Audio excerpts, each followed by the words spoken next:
John, have you heard anything already this morning that makes you want to change your prediction about whether or not by the third quarter of 2010 we'll start the uptick?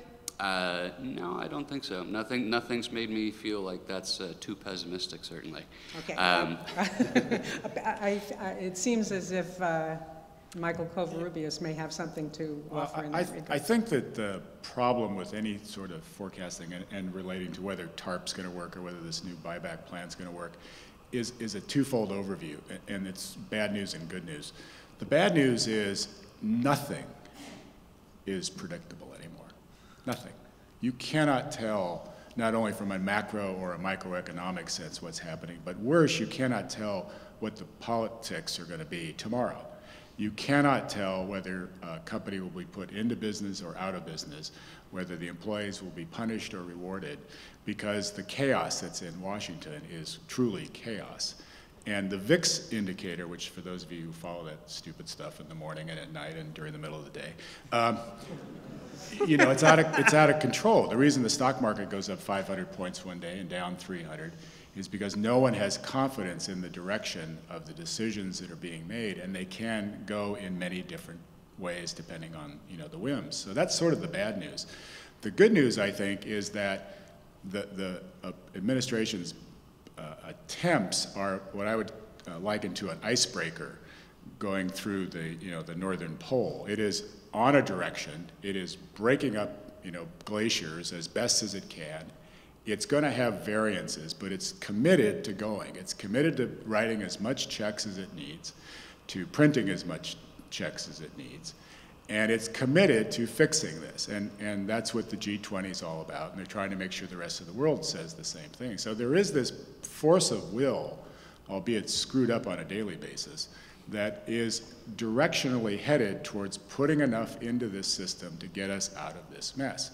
Now, 5 years from now, my belief is you should own every real estate asset in the country, because it's the inflation that's going to take off is going to be gargantuan, but that's another day. So I think that the bad and the good of today's predicting is, one, it's hard to predict because you don't know what today's decision is, but two, you know the direction is we're going to do whatever it takes at the Washington level to get this thing back on track.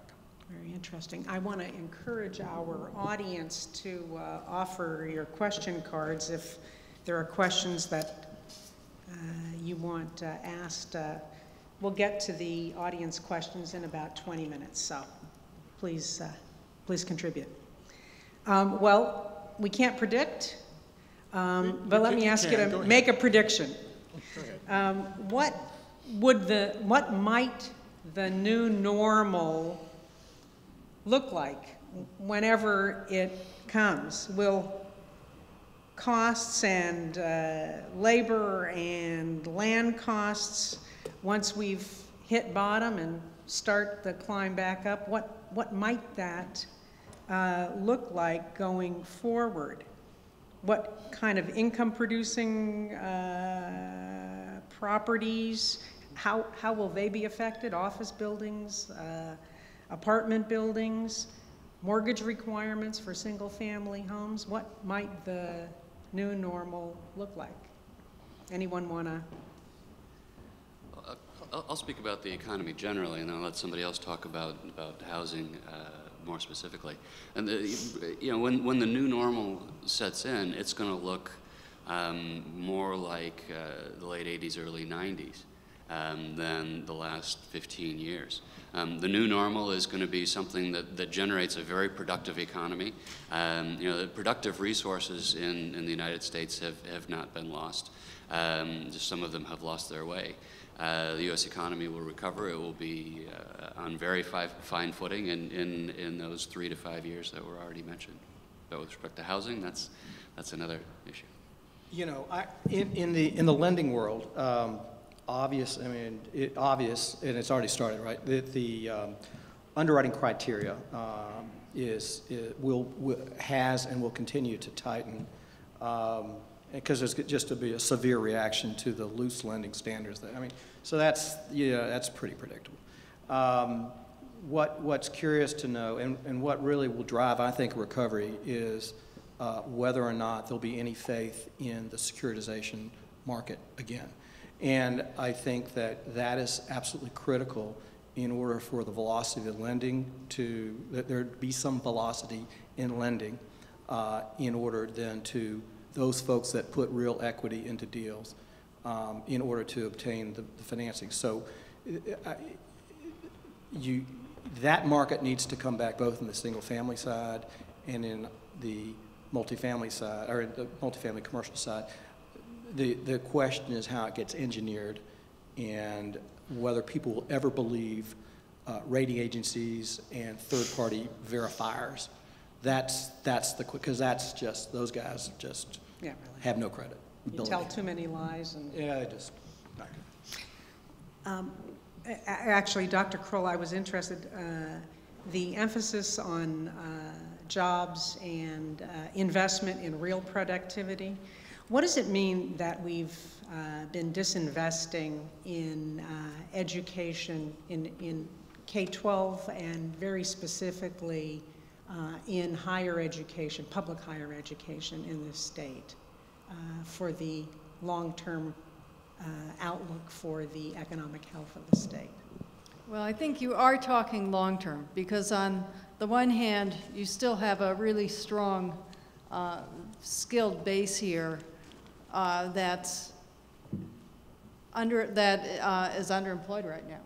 So in that sense, and we have a lot of baby boomers who are probably going to be working longer than they originally expected. So in that sense, the kind of the crisis that was raised by a Public Policy Institute of California study on, that we aren't going to have enough skilled workers to fill the jobs may be mitigated by that.